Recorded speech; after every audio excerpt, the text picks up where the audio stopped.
kita mau belajar tentang menjadi silent heroes. Kadang-kadang kita lihat pahlawan tuh orang-orang yang hebat-hebat gitu. Padahal sebenarnya dalam hidup kita ada pahlawan-pahlawan tanpa jasa yang nggak tenar, nggak banyak ngomong, nggak ada suaranya. Tapi tanpa mereka kita nggak bisa bikin apa-apa hari ini. Banyak orang ketika berbuat baik sama orang lain langsung berasa udah jadi pahlawan. Udah nolong orang, udah langsung berasa gua pahlawan elu. Tahu nggak seorang pahlawan itu tuh tulus. Nggak punya motivasi selain dia peduli. Nggak ada pahlawan yang jadi pahlawan karena pengen jasa, nggak ada. Kebaikan tanpa ketulusan itu bukan kepahlawanan, tapi kemunafikan. Saudara harus tahu Anda dipanggil untuk jadi pahlawan buat orang-orang di sekitar Anda. Yesus mau kita jadi pahlawan buat orang-orang di sekitar kita. Kita baca Titus 2 ayat ke-7 sama-sama. Dan jadikanlah dirimu sendiri suatu teladan dalam berbuat baik. Hendaklah engkau jujur dan bersungguh-sungguh dalam pengajaranmu. Anda dipanggil Tuhan jadi pahlawan dalam kebaikan, katakan amin. Yang kedua Roma 15 ayat 1.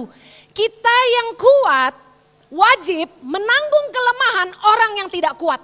Dan jangan kita mencari kesenangan kita sendiri. Setiap orang di antara kita harus mencari kesenangan sesama kita demi kebaikannya untuk membangunnya. Lihat, Tuhan itu panggil kita jadi hero.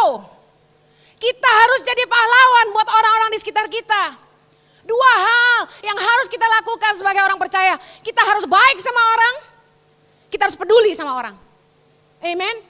Bedanya kepo sama peduli itu ini. Kepo itu sukanya ngomongin urusan orang.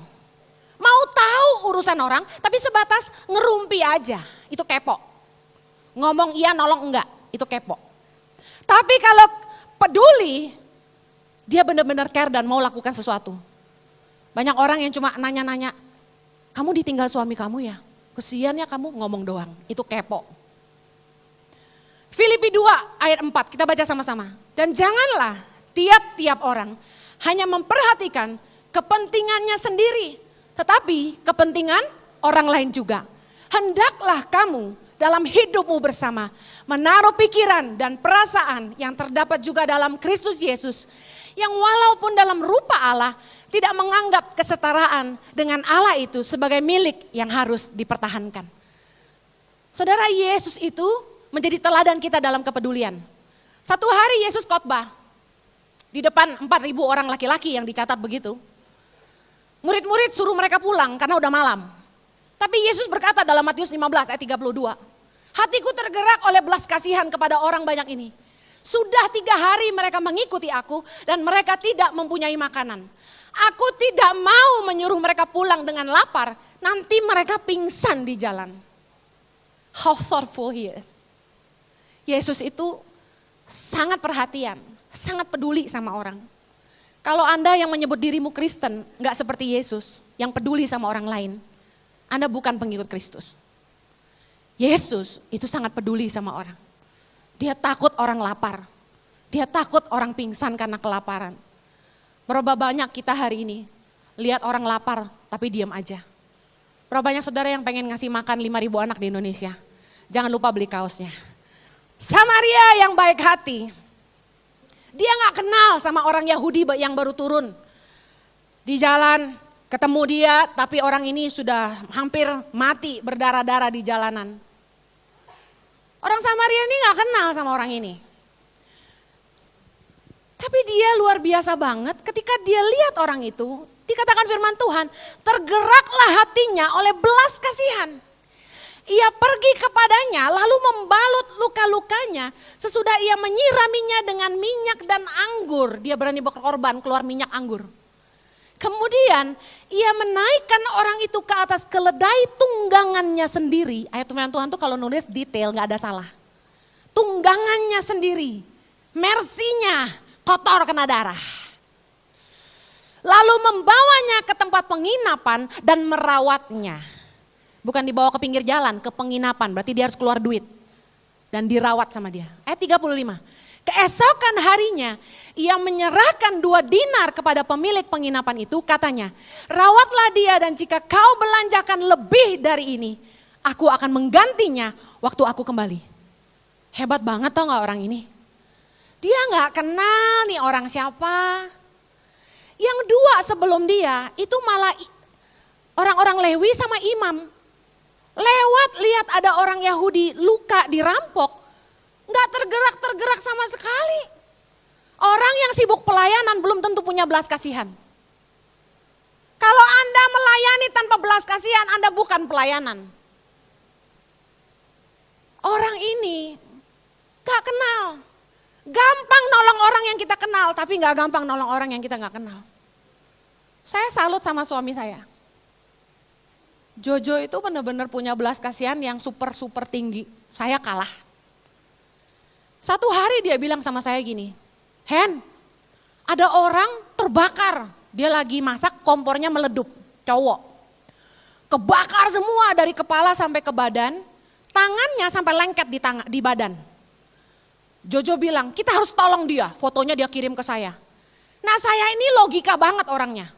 Saya bilang, aduh hoax, banyak banget yang ngirim-ngirim begini, orang sakit tolong transfer ke rekening ini. Soalnya yang luka itu cowok, yang nomor rekening cewek.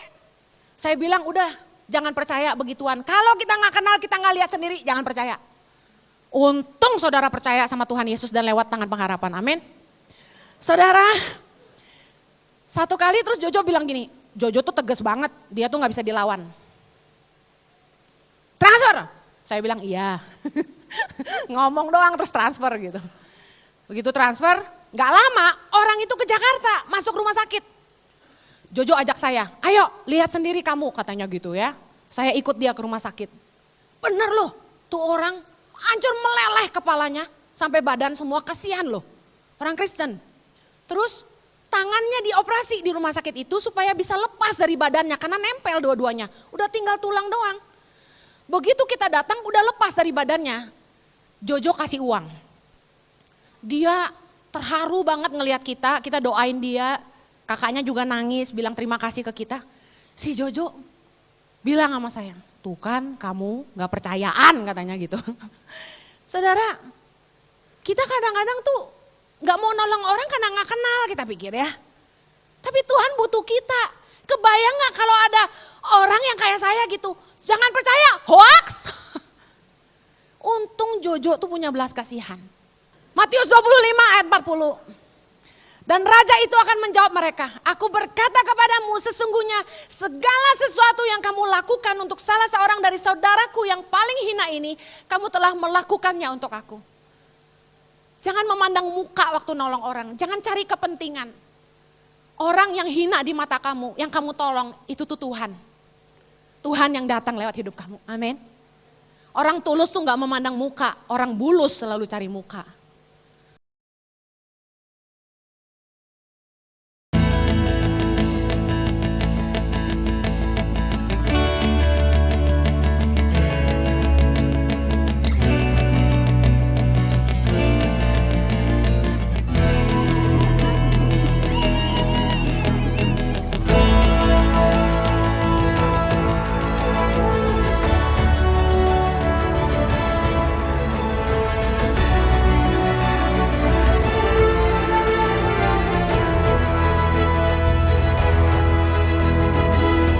Suka duka, perjalanan tangan pengharapan dalam membangun pendidikan di pelosok tanah air Indonesia.